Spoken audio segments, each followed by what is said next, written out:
So what would you do if you saw a nice denarius of Julius Caesar, you had the money for a supposedly competitive bid, and for your dismay, your competitive bid was completely obliterated by the opposition? Well, I would recommend you take a deep breath, accept the current market, and look back at your own collection. Appreciate it again, consider the kind of coins you still need to add to it, and I'm sure you'll realize there are quite a few holes in your collection you still can fill out for a fraction of what that key piece would have cost you. And this is what I've done. For a fraction of what that Caesar denarius would have cost me, I have upgraded a couple of my emperors and added a couple of new ones.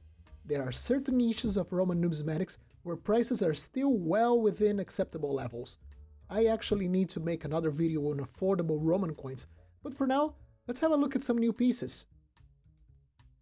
The 3rd century was marked by having a multitude of emperors. Dozens, in fact. Most of them met their end at the point of a sword, but their coinage is fascinating. So let's have a look at what we got. And we start out by the best siblings of the Roman Empire. Examples of brotherly love, Caracalla and Geta. What's lovely about them is that you can see each one of them growing up on their coinage. The first piece of Emperor Geta shows him as a young 13-year-old boy. Lovely executed bust, although the flank is a little bit ragged. The reverse features Nobilitas, showing he was a young man being raised from birth to rule.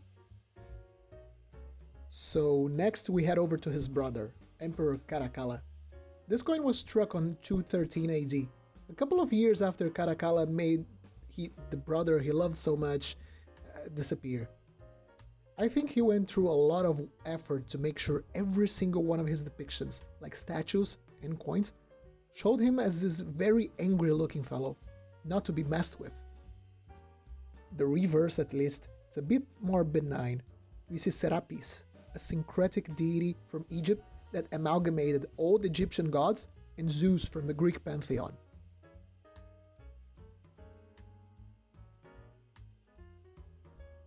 Next, we go to one of the quintessential beginner Roman coins. When people ask me for an affordable, interesting coin of good silver, I very often recommend them an antoninianus of Gordian III. And to my surprise, I only had a very mediocre example of him. So fortunately, this issue has been solved with this very substantial example of nearly 6 grams. The reverse features this gigantic image of Jupiter with his staff and the thunderbolt, with a little Gordian by his side, sort of like seeking for his protection.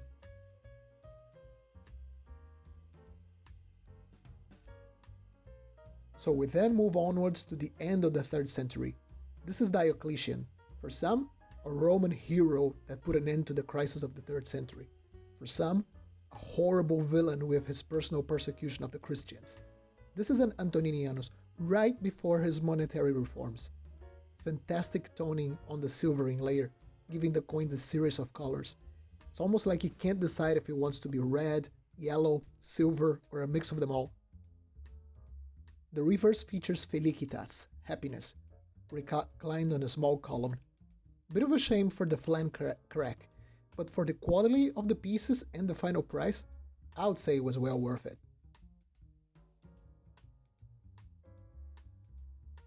And next coin, we stay with Diocletian, but this time with this chunky coin from Alexandria, Egypt. These were the very last tetradrachmae to be struck, breaking with nearly 800 years of history for the denomination, starting all the way into the early classical period. The reverse gives the regnal year for Diocletian, year 7, and the central feature is good old Jupiter.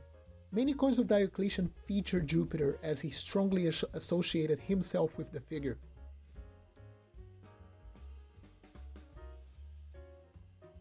And finally we take a look at Diocletian's colleague, Maximianus.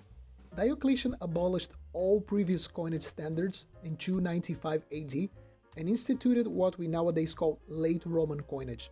And this was one of the main coins produced, the follis, or numus, depending on which sources you look at. Very common piece, but also very impressive for its size and weight.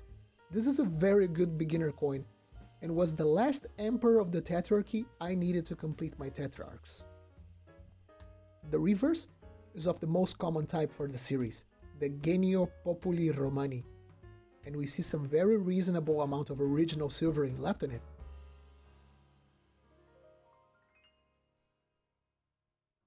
I hope these most recent mail call videos can illustrate well that you don't need to feel discouraged when the piece you want is just out of reach.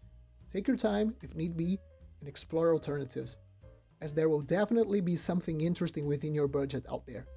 So I hope you all stay safe, and we'll see each other soon.